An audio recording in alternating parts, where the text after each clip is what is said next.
लेकिन ये साला कर क्या रहा है यहाँ पे? বাড়ির ইএমআই না দিতে পারলে আমাদের সবাইকে বাড়ি থেকে বার করে দেবে। আর তুমি বলছো আমার টাকাটা চুরি হয়ে গেছে। আমি চাই না, যেখান থেকে পারো আমার টাকাটা ব্যবস্থা করে দাও।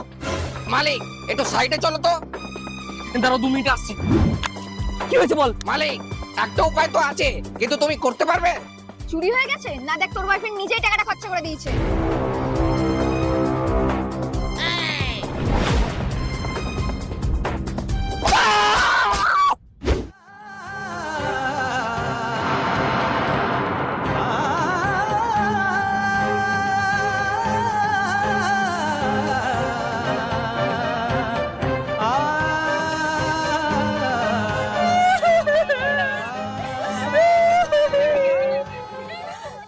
এই তো এই মালটাই চোর।